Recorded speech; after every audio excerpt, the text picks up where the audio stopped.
good afternoon, good evening. This is Official 1SP, and I'm back again with uh, another one. Hey guys, how you guys doing? How each and every last one you're doing right now? Look like you guys gotta go through a long week. Yes, I know you do. Some of you probably got like an easy week. It's okay. It's okay.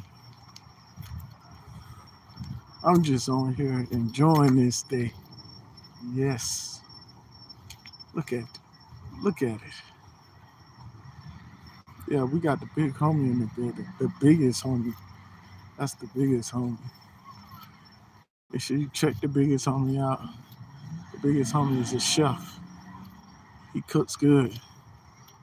He cooks good. I'm certain that he had a great Thanksgiving because he can put together some of the greatest meals I've ever seen in my entire life.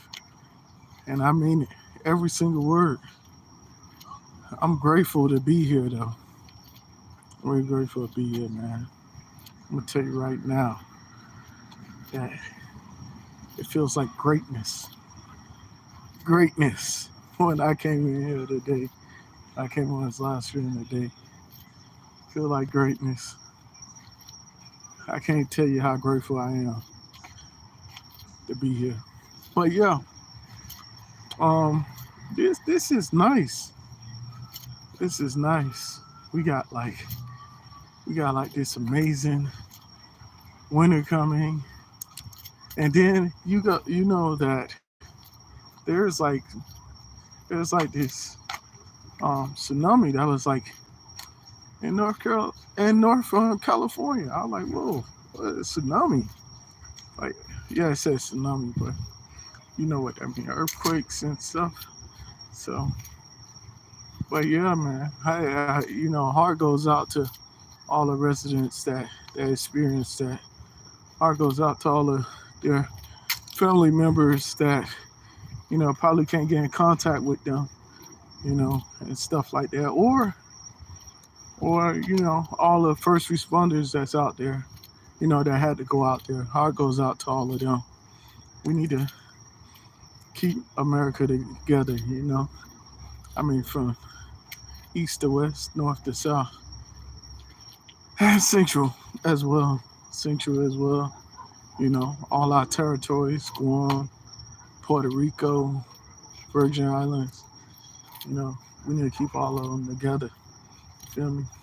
I, I just, I'm grateful to be here, and I gotta tell you that, a lot of places, in a lot of places, in a lot of instances, a lot of people didn't make it to today, and we have made it till today. Another great day. We see Devon McKenzie in the building. Hey there, Devon McKenzie.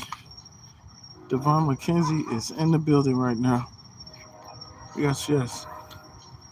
I hear a train. I hear dogs. You guys know how I feel about dogs. You guys know exactly how I feel about dogs. I'm like very watchful. It's like people playing with the dogs. You won't catch one as people playing with dogs. Not like that. Mm-mm. No, sorry, Bob. Not me. Not me. Not playing with those biters. Not me. Those are biters. Nah, nah. They licking their lips while they look at me. Oh no. Those dogs licking their lips while they look at me. Oh no. I'm not going that way. Not 1SP. 1SP Fred. Uh, I'm allergic to dogs. I'm allergic to dogs. I'm allergic to biters. I'm allergic to them. You know, they make me cough and sneeze. They make me cough and sneeze. Give me rashes. You know. The biters dogs. Yeah, the dogs that are biters. Regular dogs, okay. I like huskies. They don't. I don't break out when I'm around huskies. I don't break out when I'm around huskies. Love huskies, especially the one with the gray eyes. The Huskies with the gray eyes. Love those. Love those Huskies. The ones that look like they got like diamonds for eyes. Yeah, those Huskies. Those are cool Huskies right there. Those are cool Huskies. But yeah, yeah, yeah. And then, you know, come to find out that I just found out that people been, been boycotting. this, is, this, is fun, this is funny. This is funny.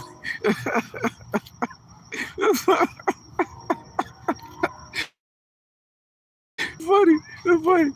Okay, so it turns out that a few African Americans, you know, probably people of color, probably they've been probably joined with some white people as well, you know. But for the most part, it's been publicized all over YouTube that a few African Americans have boycotted Walmart. I just, it's $1 billion company, but and they decide to boycott on Black Friday. I don't. Why do it just for one day? If you're serious about the, if you're really serious about what you're trying to do, why do it for just one day? Why just settle for one day? Like, I mean, and then they probably went to Sam's Club. So like, you're not really hurting the Walton family. You're hurting yourself, because you only did it for one day. You didn't. I don't understand what was the gist of boycotting on Black Friday. I really don't understand. Like, did you go back the next day? Did you go back the next day? Did you go back this week? Then what was the purpose of boycott? To show that you mean business? You stand on business? Huh? Huh? That the racism, the systematic racism that goes on within the employee ranks of Walmart, affecting the customer. If that's the case, if it's really affecting the customer, then I mean, why don't you set up a review for Walmart? Why don't you set up a review for Walmart if it's really affecting the customer? But if it's not affecting you, the customer experience, because the lines, I want to tell you right now, if you got long lines, on Black Friday, that's normal. Like, I'm telling you right now, if you got long lines on Black Friday, that's normal. I really haven't shopped on Black Friday in a while. Last time I did that, I think I was in the military. And I did that at one of these post exchange. Now they call them exchange now. Now they just call them exchange. They used to call them PX when I was in, when I was in the Army. And I know, like, every other branch call it the BX, base exchange. But yeah, and so when I went there, it wasn't bad. They price they price match you. So if you got price match on Black Friday, that was even better. So all you had to do is take a newspaper or show them something that you had got already, because a lot of Black Friday sales started before Friday. It started on Thursday, Wednesday. So if you got a receipt of something that you have for less, like, they'll price match you at the post exchange. So, and chances are it's more of those things that you want to get at the post exchange anyway. And if they don't got it in stock, they'll order it. So you'll have it still. Like, they may have to order it, but you'll have it still at that same price. So I mean, that's basically it. But yeah, I don't really feel, I mean, maybe I'm in the blind. Maybe I'm in the blind here. Maybe I don't really understand the full depth of, like, boycotting Walmart and not Sam's Club on Black Friday. Maybe I don't understand. But I think if you're gonna boycott, you need to, You need to do like both Walmart and Sam's Club, because, and I'm a Sam's Club member, but you need to boycott both, boycott both. I've been a Sam's Club member since I was in the military, so, but boycott both. And you need to do it longer than one day. One day don't cut it, you know. If you made it if you made your lifestyle choice to shop at Walmart, then you have to weigh your options. You have to weigh your options. You're not hurting the Walton family because they're at the top of the Forbes list. So just by not shopping at one Walmart or two Walmarts or three Walmarts for one day, you're not really hurting them because they got what you call it, liquid assets. You feel me? They got all of those. They got like physical assets. Like to like recoup what you don't buy. So like it gotta be like really, you gotta really go down. You're gonna have to do more than just one day. You gotta have to make sure you gotta see how much they make. You gotta see how much they make on Black Friday and the day after Black Friday and the day after that and the week after that. And then you decide how long you're gonna do it. Because if you just boycott, and I'm telling you right now, if you just boycott, let's say you say, I'm not going to Walmart. You don't think other people gonna go? You don't think other people gonna go? Other people still gonna go. But if you really make it a protest, a legitimate protest, you go down to your local municipal, entity, whatever it is, city hall, town hall, whatever you call it, and you file that you want to, protest, and if you want to protest legitimately, you can protest almost anywhere around Walmart as long as it's not on Walmart property. So anywhere around Walmart as long as it's not on their property. So, and it's pretty good. You can even do it on the sidewalk, but you gotta make your voice heard. You gotta make your voice heard, and it's pretty bad that a lot of people feel that, that the racism that they have with their employees is affecting the customer service. But if you got poor customer service, sometimes you got poor customer service because sometimes it's not because, there's racism within the ranks of the hiring process. It's poor judgment within the ranks of the hiring process. So, like the wrong people are getting hired, not because of their race or not because they don't have the right race. It's because they don't have the right sense of character. Makes sense. They don't have the right sense of character. Sometimes it has nothing to do with race. And I'm not saying that we can. And I'm not saying that there's not racism like within the hiring process of most billionaire companies. I'm not saying that. But what Fortune 500 companies, whatever the case may be, I'm not saying that. But what I am saying, that sometimes the people that are doing the recruiting on the ground, boots on ground, like right there in front of you, sometimes the people that are doing the recruiting do not have a great sense of character. They don't got a great sense of judging character. They got a poor sense of judging character.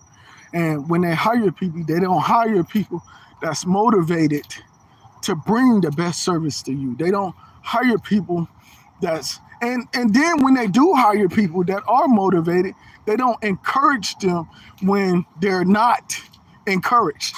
They don't encourage them to continue being motivated to bring you the best service. They don't encourage them. They don't incentivize them. They don't do all of that. You know, companies. I was working for before I joined the military. I was working for an amazing company called Axico, and Axico did one of the greatest things ever happened to me.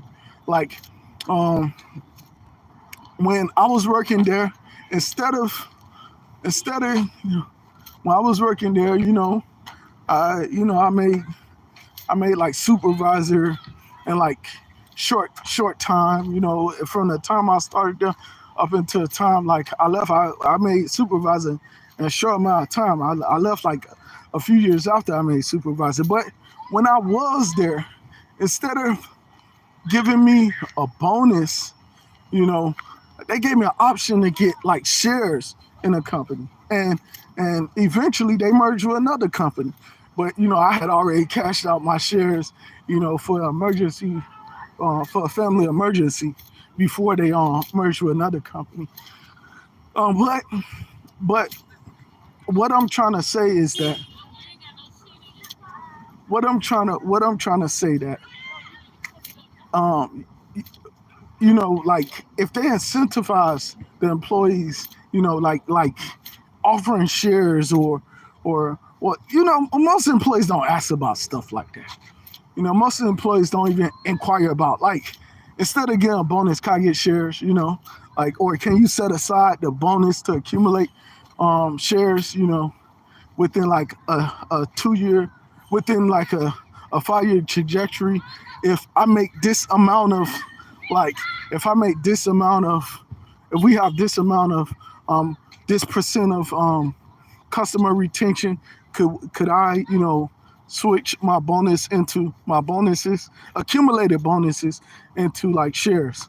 Like if you like say let's say you make a let's say you make a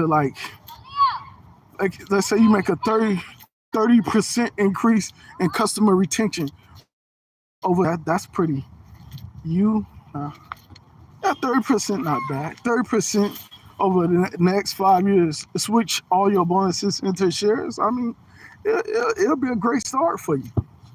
It'll be a great start. But you have to like they don't like a lot of companies don't do that. And that's one of the things that I think that's probably why you don't get the best customer service. That's probably why, because a lot of employees don't come in with the mindset to grow with the company. A lot of people don't come in with the mindset to actually like build with the company. Like I was still getting shares. I was still getting shares. I was still getting shares. I was still building up shares. Even after I left the company. So like you have to think about stuff like that. You have to think about stuff like that. Really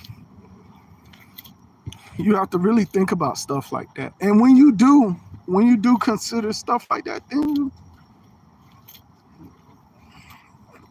I don't know. When you consider stuff like that, then you'll see that it's a lot of factors why you don't get good customer service. It's a lot of factors. It's not just one factor. You just put in a race. If you just plug in a race factor, you just leaving everything else obsolete. That could be the reason why you're not getting the best customer service. And if the hiring process is not great, the race factor, like I said, you just plug in one thing when you got other factors, that's a part of poor judgment and like the recruiting process. It's various things, that goes on. Like I said, that's a company, multi-billion-dollar company, and I'm pretty sure like the Walton family, I'm pretty sure the Walton family is not going to the ground floor checking every cashier and every bag boy or bag girl, every person that's mopping the floor. They're not going around mopping the floors with them, because that family already did it when it first started. That family already did it when it first started. Every time a new store opened up with the first, like, I think, 50 stores, they were already mopping the floors. They were already the bad guys. They were the ones that was there when those stores first opened up. They were there. So, they did all the legwork in the beginning. They were the ones, doing the registers and all of that. And still like managing the whole like supermarket. So, like, you have to look at all of that. But they're not going out there doing that. They're not going out there doing that. And if you want a campaign for them to do that, then that's what you campaign. Like, look, this is hurting your business. Like, we want the Walton family to be on the ground floor, like every 6 months, like mop floors, like bag groceries, like, you got, you say, then now for the Walton family to come down and go to every single like store and like do like the lowest job there, what better time to do it than now? What better time than now? So you guys gotta look at all of that. I'm not the one that's protesting, so I'm not the one that's protesting at all.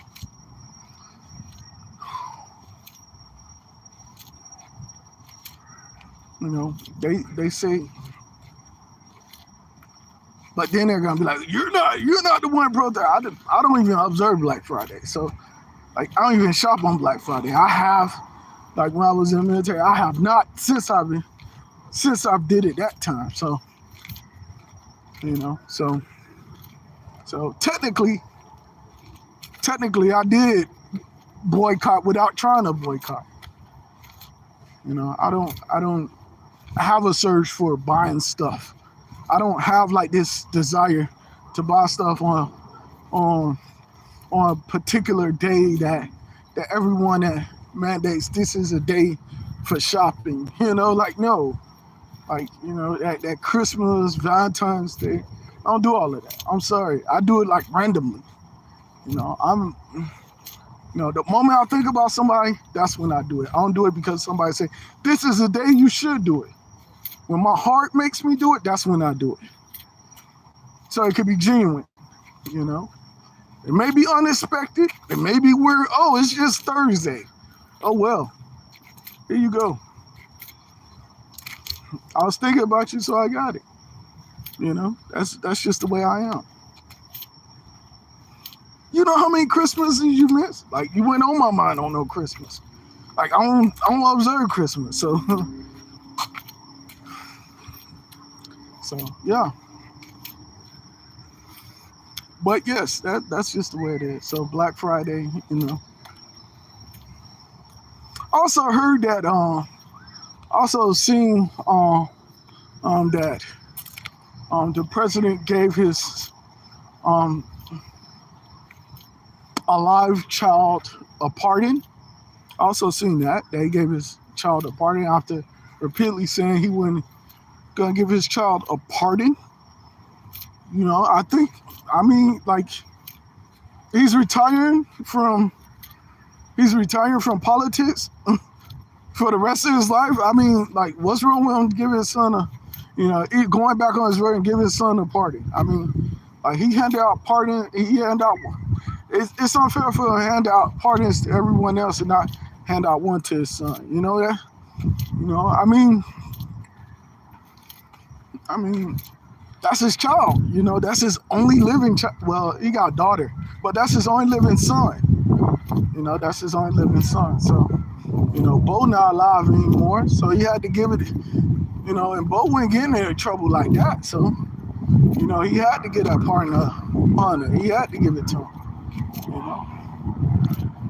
I think any dad, if you had the power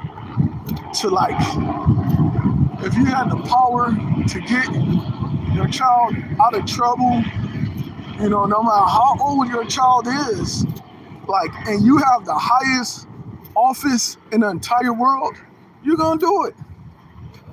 You're gonna do it. Like, like I can't question the man's integrity for politically going back on his word, for lying. That's what a politician does. A politician lie. At the end of the day, before he's a politician, he's a dad, he's a parent, he's a grandparent. You know, and he has to see his family once he leaves presidency. So he has to answer for all the actions, all the days he missed, all the meetings he missed with his family, all the things he had missed out. He gonna have to go to his family and explain himself. And the last thing he need to do, and the last thing he want to do, is explain himself for why he gave out pardons that everyone else before he retired from the public sector, and not give a pardon to his only living son. You know, so I'm not no Democrat, but I'm a dad, and I know that if I was put in a predicament like that, where I had the highest office in the entire world.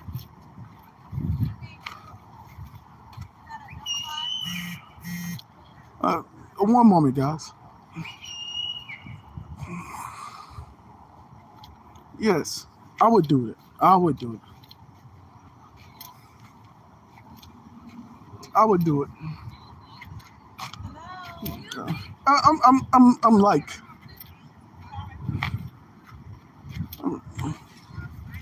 I'm like literally like I'm not joking. Like you want to see? I'm like literally like talking like. Yes, like I was getting called for something. I don't know what it was, but yeah, they like excuse me. I'm like literally like talking to somebody. Like if they were on the phone, they would want me to shut up. So like, you know, like, it can't be like I don't call one as see people. I call 1SP all the time. Like I don't know what it is. I don't know what it is. But yes, that's who I was.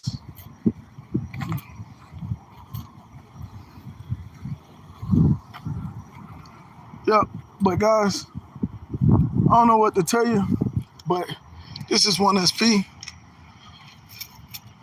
I'm not telling you anything you don't already know. It's time for a crusade. It's Tuesday. Let's get it.